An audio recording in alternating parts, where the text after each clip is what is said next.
Hey guys, Greg here with Project 65 Golf. Just doing a quick review. Had a great day filming this morning. Did our little wedge episode, which I hope you all enjoy.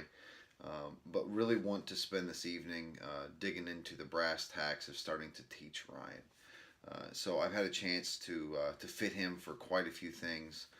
We've done driver fitting, we've done iron fitting, we've done gap fitting with hybrid driving on the top of the bag. Today we talked about wedges a little bit. I've played 18 holes with him. Never. I don't even know why I said that. Played 9 holes with him twice. But I've had a chance to see him swing the golf club quite a bit. But always, either as a playing partner, where I'm more worried about my game than his, or as a fitter, where, we wear a very different hat as fitters than we do as instructors. So today was really my first chance to video some swings, tie those videos to some TrackMan numbers, and really look at how we can improve his consistency and help him reach his goal of shooting 65. Ryan's got a lot of speed. If you look at PGA Tour averages, he's right there as far as swing speed goes. So really a lot of tools that we can use to turn him into a better player. Hit basically just drivers today. With his driver, his inconsistency is really solidity of contact. Tends to miss the middle of the face when he's not timed up right, and then his directional miss is usually to the left.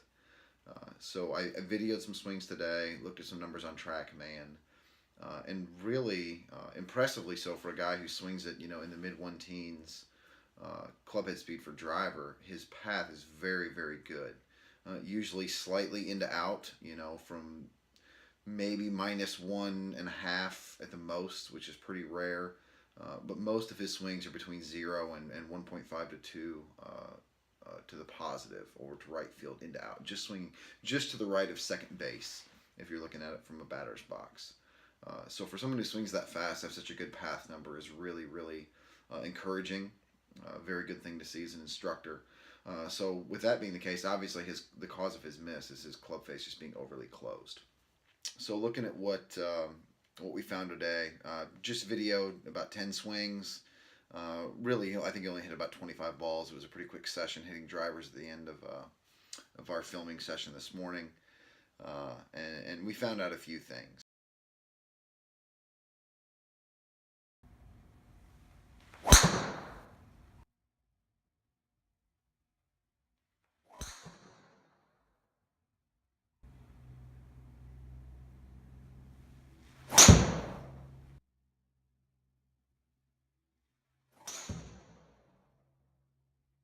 From videos down the line and face on, we see that his ball position is a little too far back in his stance for my liking, and his backswing is pretty deep. Gets the club really behind him, and I like to see, as someone who's going to swing the club as hard as him, if the club is lost behind him, there's going to be some type of throw or correction in the downswing. At some point, that's going to have to be unhinged, and that's going to be a timing reliant move versus moving the club with the rotation of the body, which is really what we like to see. So if he's got mobility to turn, which obviously at his speed he does, want to see his arms and hands stay more in front of his chest throughout the golf swing, so he's got more control, better location skills with golf club, not trying to find it from behind him, kind of has it and just has to turn and maintain. So after looking at some video of Ryan very quickly, the first things I identified were I'd like to see the ball a little further forward in the stance. I think it was probably a couple inches inside his left heel, which was causing him to be pretty steep. And beyond that, the ball being that far back in his stance was causing him to stay very on top of the golf ball, not being able to load and stay behind it like I like to see guys with a lot of speed who drive the ball. If you look at the most efficient drivers on the planet, they are hitting up on the golf ball.